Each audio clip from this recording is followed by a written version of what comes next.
जय जिनेन्द्र सभी को। शुरू करते हैं आज का लेसन। जय Jinendra. Yes ma'am.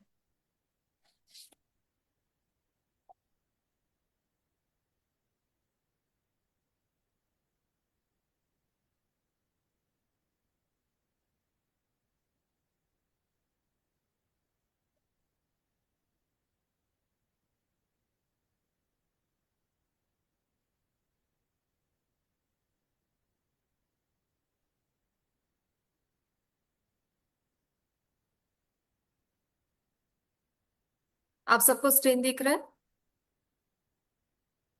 Yes yes ma'am. Ma'am. जी जी। सो हमारा जो ये टॉपिक है, Jainism and comparative philosophy, Indian and western, ये हमारा कोर्स टाइटल है। और हम जानेंगे तत्व मीमांसा के बारे में। जैनिज्म में तत्व मीमांसा क्या होता है, तत्व मीमांसा बौद्ध में क्या होता है, वैशेषिक में क्या होता है, सांख्य में क्या होता है, उनमें क्या गुण है, उनमें ऐसा क्या डिफरेंस है, ये सारी चीजें जानेंगे। सबसे पहले तत्व मीमांसा को समझते हैं। तो तत्व मीमांसा का मतलब होता है कि तत्व की खोज, तत्व का ज्ञान। तत्व मतलब वो सब्सटेंस और वो अल्टीमेट कॉज। जैसे कि अभी हम एक जानते हैं कि हमारे पास सब कुछ है, हमारे पास जीव है, अजीव है, सब कुछ है, सारे सोर्सेस हमें दिख जाएंगे। बहुत अच्छा है। तब सब कुछ जब हम देखते हैं तो सबसे पहले दिमाग में एक ही क्वेश्चन आता है ना, कि ये दुनिया में अगर ये सारी चीजें अस्तित्व करती है तो क्या हम भी अस्तित्व करते हैं? अगर हम भी अस्तित्व करते हैं तो क्या हम हमारे जैसे सब लोग अस्तित्व करते हैं? तो हमारा सबसे पहले क्वेश्चन जो आता है वो आता है एग्जिस्टेंस के ऊपर। एग्जिस्टेंस का मतलब समझते हैं? इसका मतलब होता है अस्तित्व, हमारा यहाँ पे होना। हम जो बोल रहे हैं, हम जो बातें कर रहे हैं, ये सच में है या ये एक मिथ्या है? जैसे कि अब मैं इसके लिए एक एग्जाम्पल देती हूँ, प्लेटो का। प्लेटो ने एक बहुत ही बढ़िया एग्जाम्पल दिया है, जिसको हम लोग एलिगरी ऑफ केव बोलते हैं। ठीक है। इसमें क्या होता है कि एक इंसान होता है, वो बचपन से ही एक गुफा में रहता है, गुफा में बंधा हुआ रहता है, उसको चेन से बांधा गया होता है और वो गुफा में बचपन से रहता है।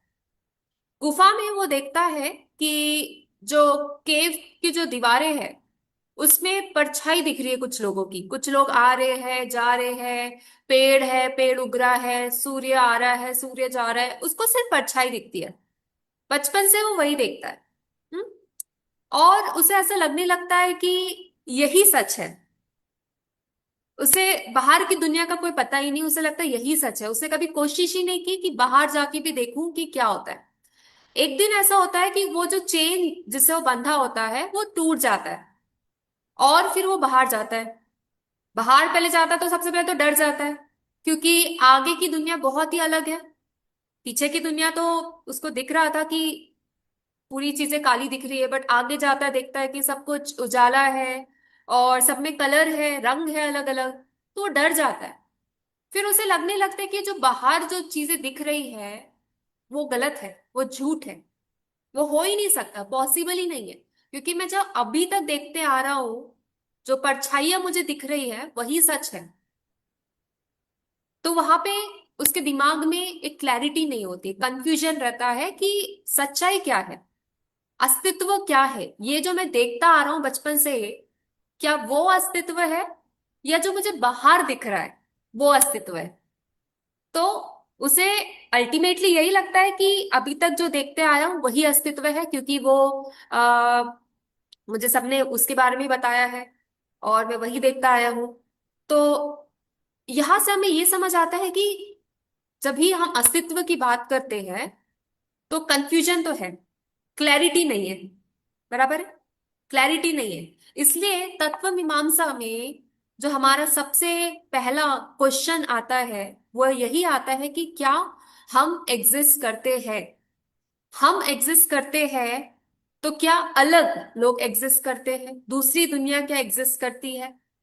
अगर दूसरी दुनिया एग्जिस्ट करती है, अगर हम भी एग्जिस्ट करते हैं, तो ये बात ये बात बहुत ही जरूरी है समझना कि हमारा जो एग्जिस्टेंस है उसको बनाने वाला भी कोई होगा, कोई क्रिएटर होगा।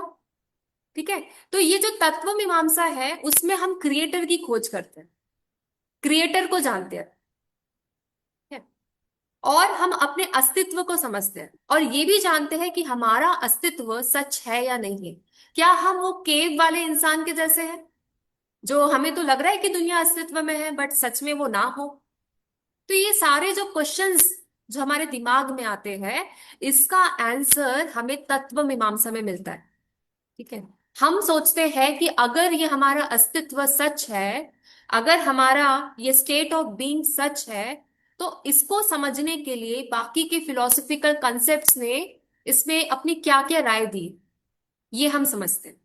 जैसे कि अगर किसी चीज को डिफाइन करना है, ठीक है, अगर आपको बोला गया जाए कि आप एक सुंदर सी पहाड़ वाली जगह पे जाइए और वहां पे आपको क्या दिख रहा है आप उसको डिफाइन कीजिए। आज मैं जाऊंगी, मैं बोलूंगी वो तो बहुत सुंदर था, वहां पहाड़ था, झील था, नदी था, बहुत सुंदर था। आप में से कोई जाएगा जिनको पहाड़ पसंद नहीं है वो बोलेंगे कि बिल्कुल अच्छा नहीं था, एकदम मिट्टी मिट्टी था, पत्थर था, मुझे बिल्कुल अच्छा नहीं लगा। तो यहाँ पे देखा जाए तो सबका व्यू अलग अलग है। वैसे ही अगर हमें अपने अस्तित्व को समझना है और अस्तित्व को बनाने वाले को समझना है, तो उनके व्यू पॉइंट्स को समझने के लिए ये भी बहुत इंपॉर्टेंट है ये जानना कि उनके व्यू पॉइंट्स अलग अलग हो सकते हैं। इसको बोलते हैं हम मल्टीप्लिसिटी।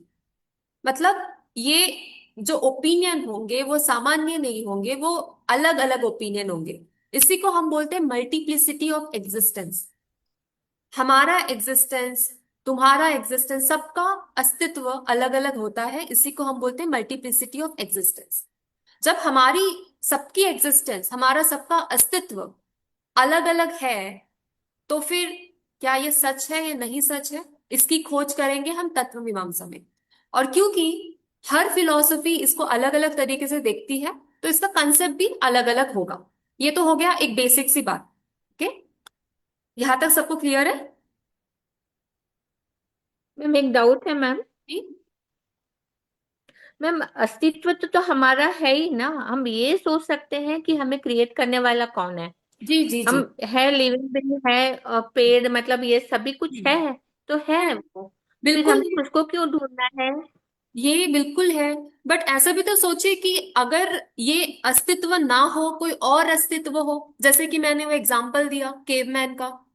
केवमैन को लग रहा था कि वो जो परछाई दिख रही है वो सच है, बराबर है। बट वो परछाई सच नहीं है ना। सच्चाई क्या है? जो असली में बाहर की दुनिया है वो सच्चाई है। तो ऐसा ही क्या वो होता तो हम भी कर सकते क्योंकि हैं। मैम वो तो क्योंकि वो बंधा हुआ था, उसने बाहर की दुनिया देखी ही नहीं।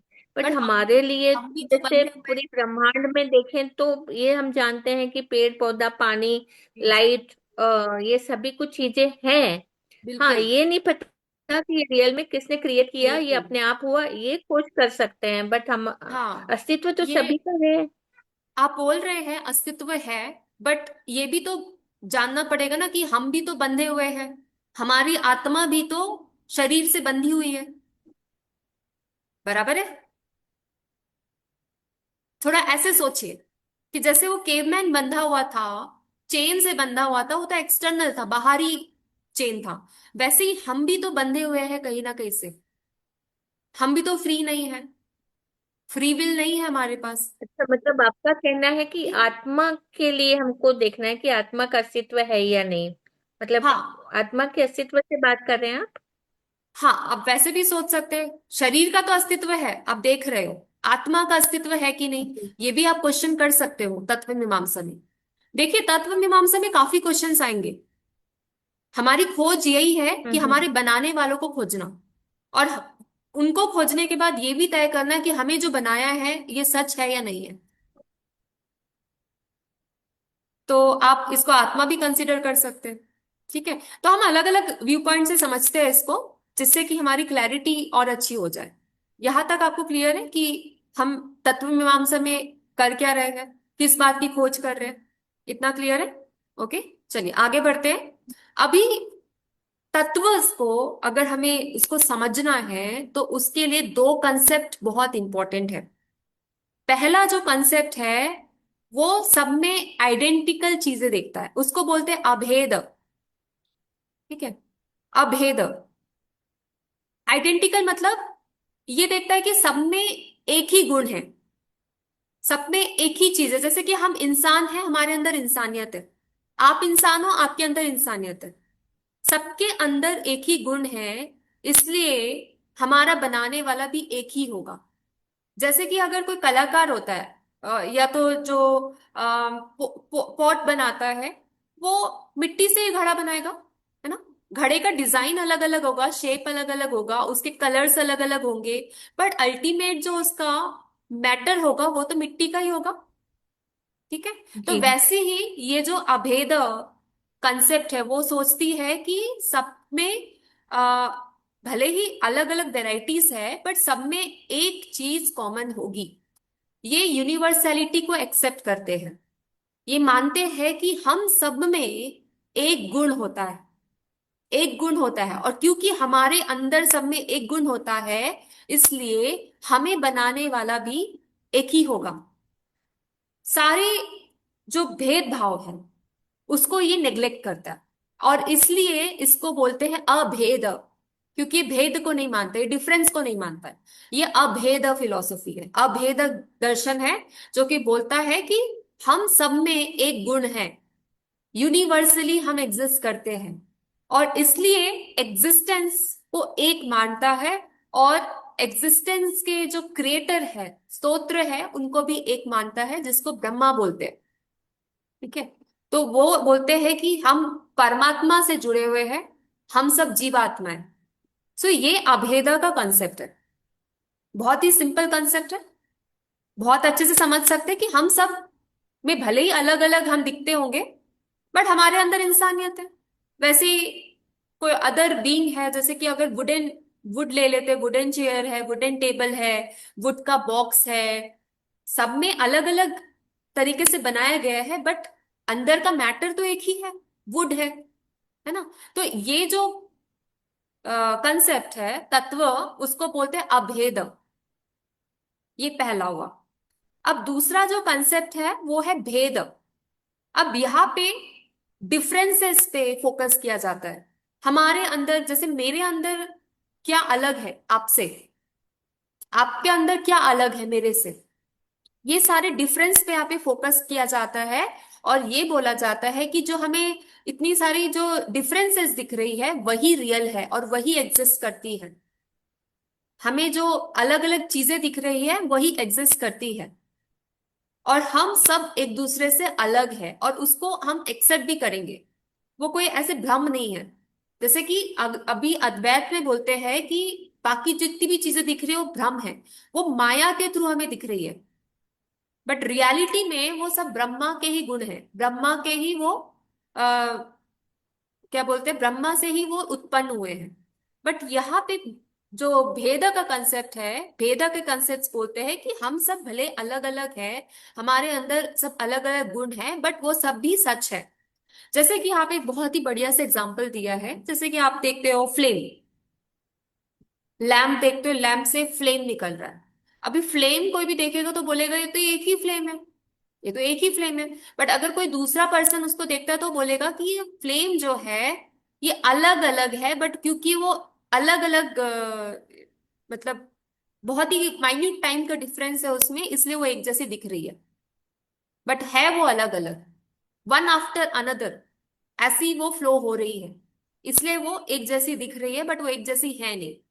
जैसे आप देखते होंगे दिया, दिया में दीप जलता है तो उसमें जो आग दिखता है वो एक ही दिखता है ना। हम लोग उसकी ड्राइंग भी बनाते हैं, एक ही बनाते हैं, बट उसको स्टडी किया गया तो पाया गया कि वो वन आफ्टर दी अनदर वो फ्लेम्स निकलती है, और क्योंकि वो इतनी कंटिन्यूएशन में निकलती है कि वो एक जैसे दिखती है। तो यहाँ पे हो गए डिफरेंसेस, भेद, है ना। तो अभेद का कंसेप्ट क्या होता है कि हम सब में यूनिक यूनिवर्सलिटी है, वननेस है, और और ये वननेस जो है यही सच है, और जितने भी डिफरेंसेस है वो झूठ है। ये हो गया अभेद का कंसेप्ट। अब भेद का कंसेप्ट क्या हो गया कि हम सब में डिफरेंसेस है, और वो डिफरेंसेस ही सच है, बाकी सारी चीजें झूठ है। तो अब देखो तो ये दोनों कॉन्ट्रेरी व्यू पॉइंट है। ठीक है। जैसे कि मैंने बताया कि अभी खोज कर रहे हैं हम तत्व की, तो खोज करने के लिए, तत्व को समझने के लिए हम आसपास की चीजों को समझते हैं। जब फिलोसोफर्स ने आसपास की चीजों को देखना शुरू किया, तो कुछ फिलोसोफर्स बोलते हैं कि आसपास की चीजें तो अलग अलग है, मतलब ये जितनी भी अलग अलग चीजें हैं वो सच है। कुछ फिलोसोफर्स बोलते हैं कि आसपास की चीजें जितनी भी देख रही है, वो सब में कुछ ना कुछ एक गुण ऐसा है जो सब में है, इसलिए सिर्फ वो एक गुण ही सच है, बाकी सारी चीजें झूठ है। ठीक है। तो इस प्रकार से ये अभेद और भेद का कंसेप्ट हमारे सामने है, जिससे कि हम लोग तत्व को और अच्छे से समझ सकते हैं। ठीक है। यहां तक सबको क्लियर है? कुछ क्वेश्चंस,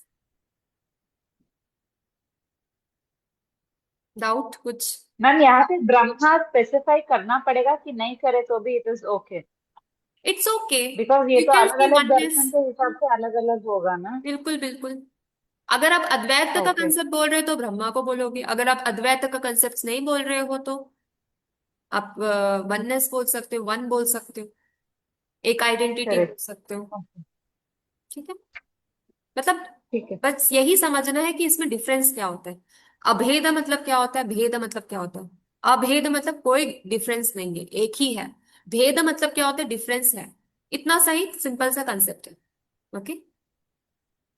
ठीक। अब आते हैं अभेद के कंसेप्ट में। जैसे कि मैंने अभी जस्ट आपको बोला, अभेद का कंसेप्ट होता है वेदांत का कंसेप्ट। अब अभेद का मतलब हो रहा है कि यहाँ पे कोई सेपरेट एग्जिस्टेंस नहीं है, एक ही एक्सिस्टेंस है, एक ही अस्तित्व है।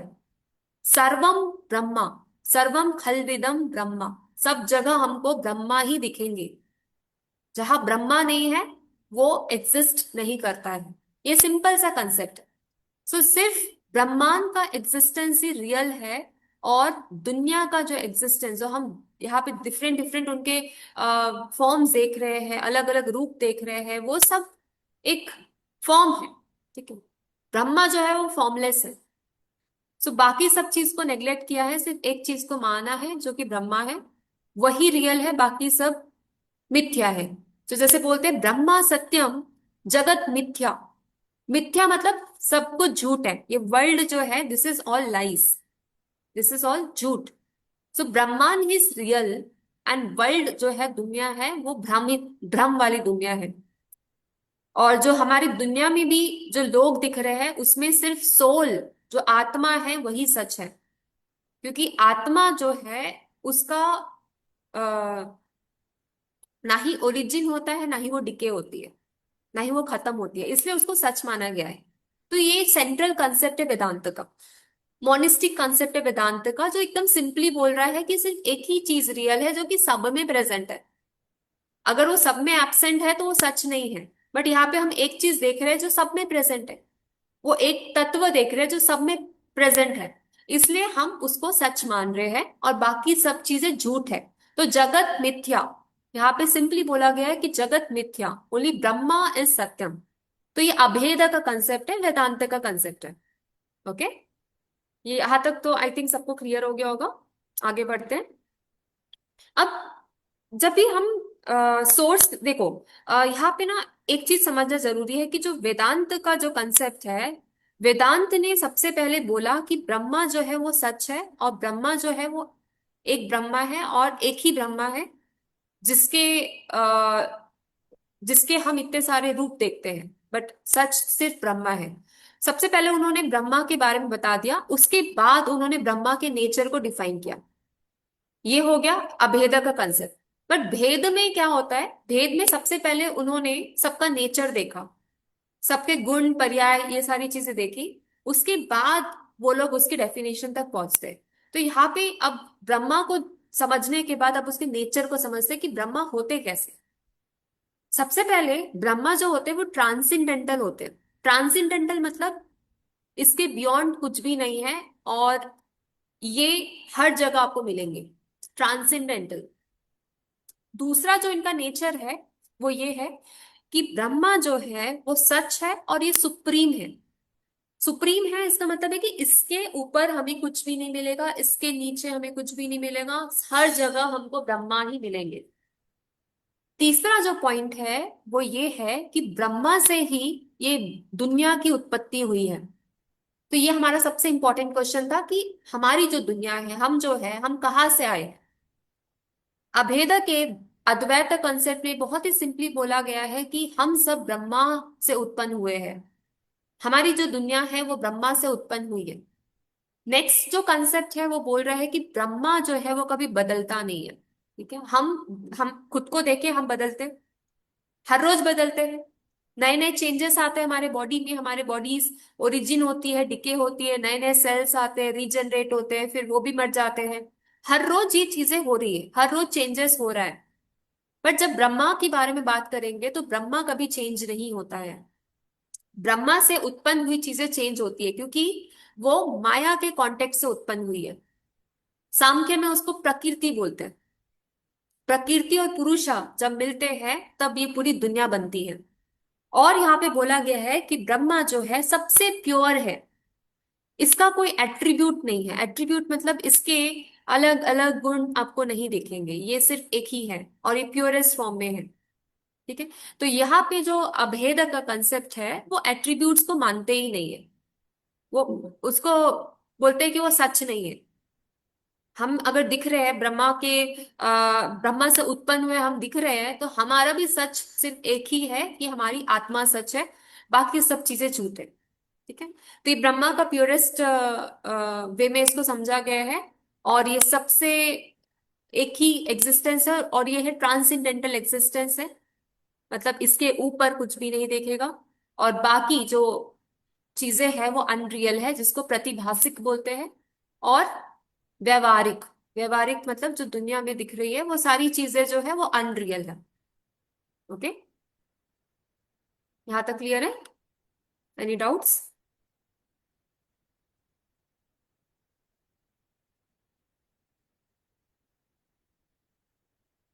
अभेद का कंसेप्ट आपको समझ आ रहा है? अभेद मतलब हमारे अंदर कोई डिफरेंस नहीं है। अगर डिफरेंस है तो वो सच नहीं है। ठीक है, सब में एक ही क्वालिटी है, एक ही यूनिकनेस है, और वही चीजें सच है। उसके अलावा बाकी जितनी भी चीजें हैं वो सच नहीं। और ये क्वेश्चन आई थिंक सबके दिमाग में आता होगा कि अगर हम सच है तो हम चेंज क्यों हो रहे हैं, हम बदल क्यों रहे हैं। हम बोलते हैं ना कि आप तो सच बोलते हो, आप आज कैसे कुछ अलग बोल रहे हो। आप तो हर रोज आज डाइट वाले खाना खाते हो, हरी सब्जियां खाते हो। आज आप कैसे ये स्नैक्स खा रहे हो, तली हुई आइटम खा रहे हो। मतलब आप सच में डाइट फॉलो नहीं करते हो। अगर आप सच में डाइट फॉलो करते हो तो आप हर रोज ही एक चीज खाओगे, आप अलग नहीं खाओगे। जैसे हम साधु को देखते हैं, हम जो गुरु है उनको देखते हैं, तो वो सच्चाई के साथ अपना धर्म फॉलो करते हैं, है ना। उसमें उनका कोई अलग चीजें नहीं दिखती। वो सच्चाई के साथ जो वो मानते हैं उसको विश्वास के साथ फॉलो करते हैं। बट हम अपनी बारे में जब देखा जाए तो हम तो बदलते रहते हैं। आज कुछ अच्छा लगा तो हमने वो देख लिया, कल हमें कुछ और अच्छा लगा तो हमने वो देख लिया। हमारा जो माइंड है वो स्टेबल नहीं रहता, फ्रीक्वेंटली वो चेंज होते रहता है। इसका मतलब है कि हमें खुद नहीं पता कि हमारे लिए सच्चाई क्या है। बराबर है।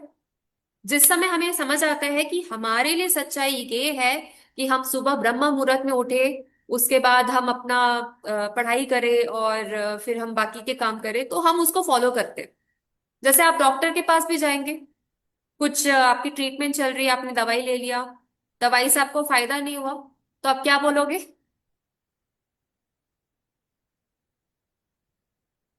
क्या बोलेंगे आप?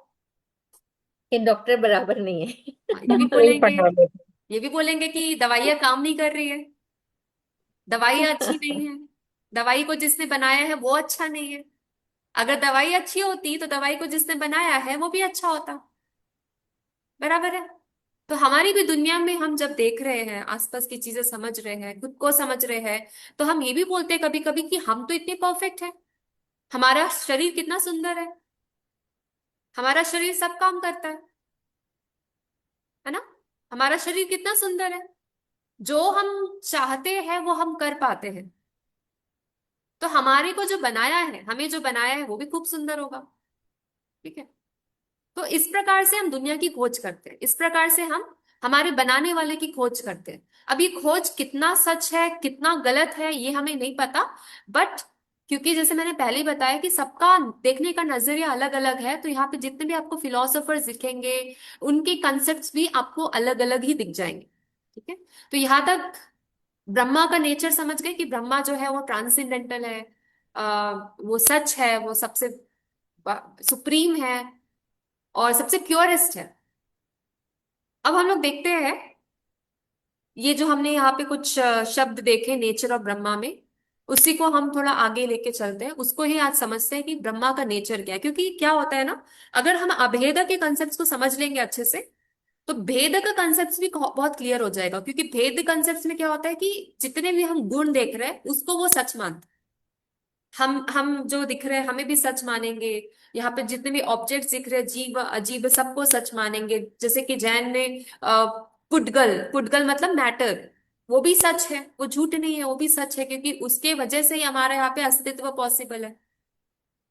तो देखा जाए तो सारी दुनिया में सब कुछ सच है ऐसा जैन मानते हैं। ठीक है, जैन के कंसेप्ट को और अच्छे से समझेंगे, बट उससे पहले हम ये अभेद के कंसेप्ट को समझ लेते हैं। ठीक है, तो अभेद में ब्रह्मा के नेचर को बताया गया।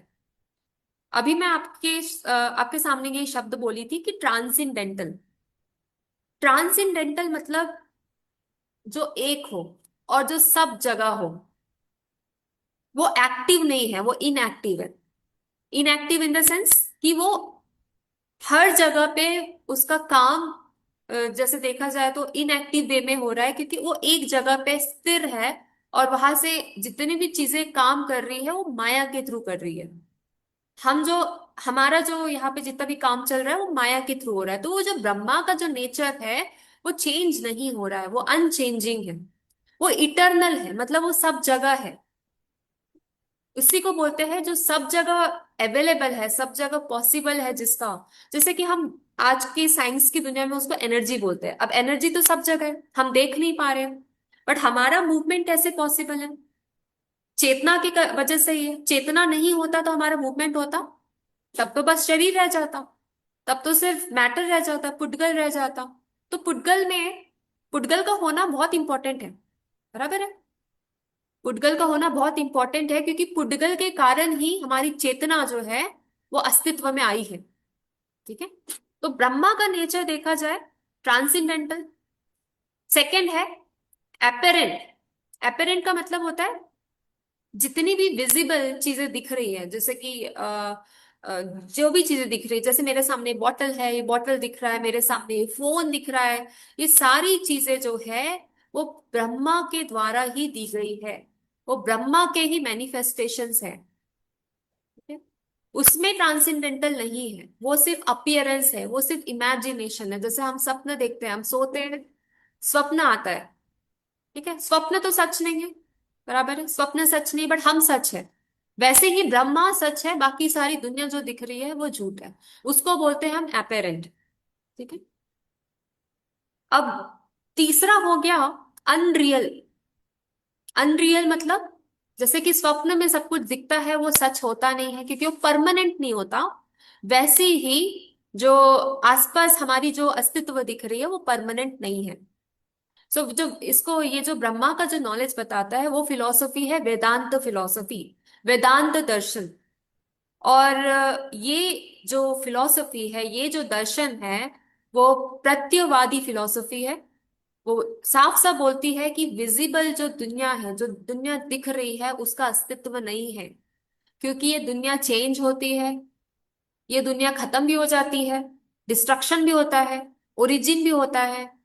इसलिए दुनिया सच नहीं है।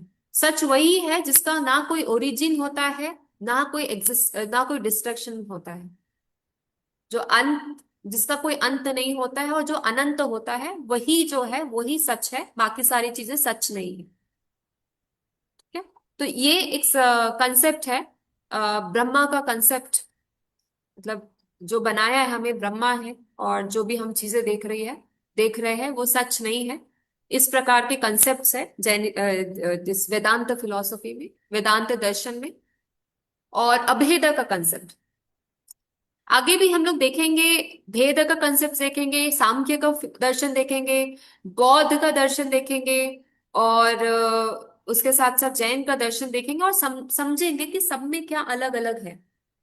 ठीक है। तो अभी हमारे पास कुछ ही मिनट है, तो आप लोग के पास अगर कोई क्वेश्चंस है या कुछ आप शेयर करना चाहते हो तो आप शेयर कर सकते हैं। मैम मैम ये मुझे ये अपरेंट स्लाइड एक्सपीरियंस आप रिपीट फिफ्थ करोगे? हाँ हाँ, बोलिए। हाँ, एक एक करके। मीनाक्षी जी बोली। हाँ, मुझे एक्चुअली मैम ये स्लाइड नंबर फिफ्थ दिख रही है। हाँ, फर्स्ट और सेकंड आई थिंक मैं ज्वाइन नहीं कर पाई, उससे पहले कंप्लीट हो गई। ठीक है ठीक है। तो आप शेयर ये कर आप देख दीजिए फिर सकते हैं से। फर्स्ट वाली स्लाइड। हम अस्तित्व की बात कर रहे थे। ठीक है। ओके। एग्जिस्टेंस की बात सेकंड। कर रहे थे, और हमने एक प्लेटो का एग्जाम्पल भी डिस्कस किया आज। ठीक। ओके। और फर्स्ट वन क्या है मैम? फर्स्ट में कोर्स टाइटल है कि हमारा कोर्स टाइटल ये है, जैनिज्म एंड कंपैरेटिव फिलोसफी।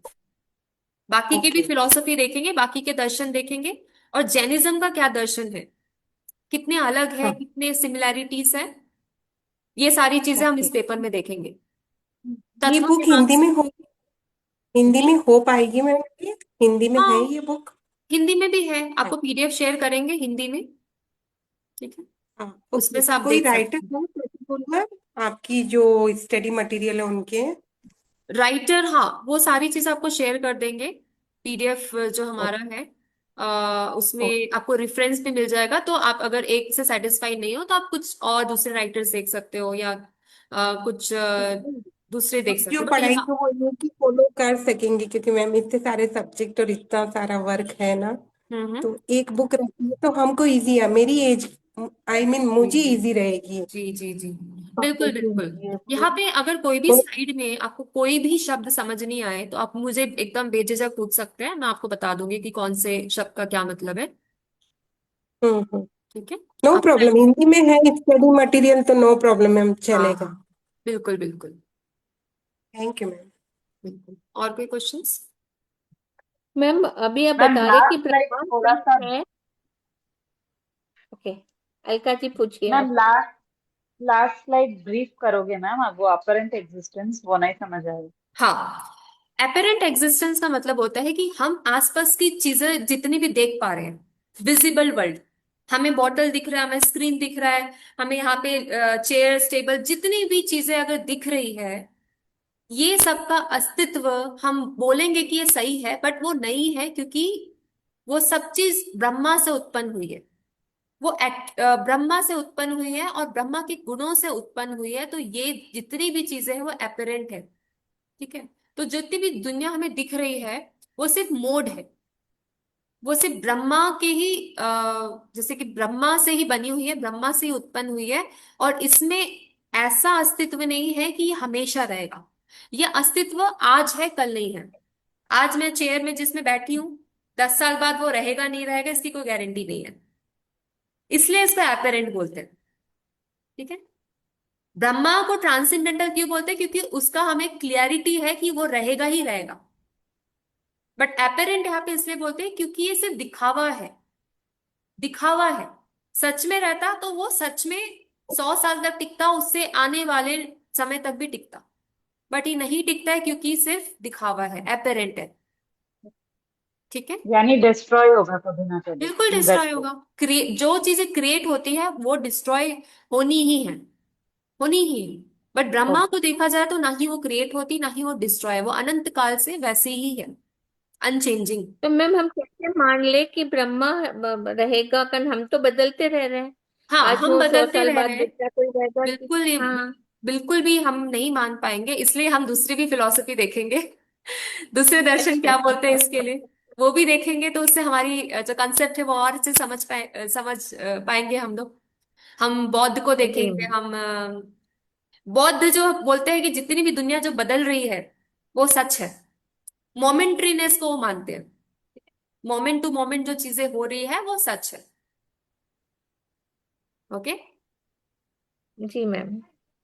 तो ठीक है मैम। ये आपका क्वेश्चन बहुत अच्छा है, क्योंकि जब हम एक ही चीज समझते हैं ना, तो हमारे लिए वो मानना बहुत ही डिफिकल्ट हो जाता है, हम नहीं मान पाते हैं। जैसे कि अगर मैंने आपको बोल दिया कि ये शॉपिंग मॉल में चले जाइए, यहाँ पे बहुत अच्छे कपड़े मिलेंगे, आप नहीं मानोगे।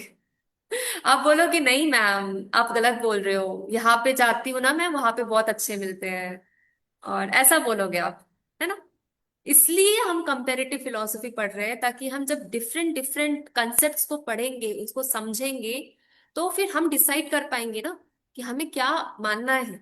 यहाँ पे हम इसलिए नहीं पढ़ रहे कि आप इसको मान ही लो, हम कंपेरेटिव इसलिए पढ़ रहे हैं ताकि आप समझो एटलीस्ट कि कौन से फिलोसोफर्स, कौन से फिलोसफी ने, कौन से दर्शन ने किस चीज को बताया है, ठीक है, और उसको हम कैसे समझ सकते हैं, उससे हम क्या सीख सकते हैं, और उसके जो वैल्यू है वो जी हम मैम। अपने लाइफ में कैसे लेकर आ सकते हैं। सिंपल सा है। जी मैम। जी तो मैम। जो फिलॉसफी है, जो तत्व मीमांसा की फिलॉसफी है, तत्व की जो खोज है, ये बहुत ही इंपॉर्टेंट खोज है, क्योंकि हम भी तत्व है। हमें तो जानना पड़ेगा ना कि हमारा जो हम जो आए हैं वो कहाँ से आए, हमें जो शरीर मिला है कहाँ से मिला, हमारी जो आत्मा है वो कहाँ से है, आत्मा है या नहीं है, चेतना है या नहीं है। ये बहुत ही इंपॉर्टेंट क्वेश्चंस है। आप जितनी भी गहराई में जाओगे फिलोसफी के, ये कंसेप्ट जो है वो और सरल होते जाएंगे आपके लिए। बट करना यही है कि इसके बारे में हमें सोचना है, समझना है, विचार करना है, इतना ही करना है। ठीक है। तो आज का जो लेसन था आपको क्लियर है, जितना भी मैंने बताया अभी तक? कहीं भी आपको डाउट, कुछ ऐसा जो समझ नहीं आ रहा हो? नहीं मैम, समझ तो आ गया जो आपने नहीं। बताया, बट वो दर्शन ही कंफ्यूजन वाला है। हम्म। इसलिए जब आगे कंपैरिजन वाला करेंगे तब शायद हाँ, क्लियर होगा, नहीं तो ये बिल्कुल बिल्कुल। दर्शन तो ये मतलब लग दर्शन नहीं को, रहा है। जी, दर्शन को ध्यान में रखिए कि ये दर्शन क्या बोल रहा है, वेदांत का दर्शन क्या बोल रहा है। इसके बाद जब हम राइट। बौद्ध और जैन ये सब दर्शन पढ़ेंगे तो हमारे लिए चीजें क्लियर हो जाएगी। ठीक है। जी मैम। इसलिए जी हम मैम। धीरे धीरे पढ़ेंगे ताकि चीजें क्लियर होती जाए, कंफ्यूजन ना रहे। कहीं भी लगे कि स्पीड हो रहा है तो आप मुझे बता दीजिए कि स्पीड में जा रहा है करके। जी मैम। ठीक है। ठीक है मैम। तो हम बाइंड अप ही करेंगे अभी, क्योंकि टाइम नहीं है। तो अब अगर कोई क्वेश्चंस होता है तो आप मुझे बता सकते हैं, मैं नेक्स्ट क्लास में भी आपको वो उसमें क्लैरिटी दे दूंगी। ठीक है। जी मैम। तो जी, मैम आप पीडीएफ कब शेयर करोगे, नोट्स कब शेयर मैं करोगे? आपको शेयर कर देती हूँ, क्लासरूम है हमारा, मैं क्लासरूम में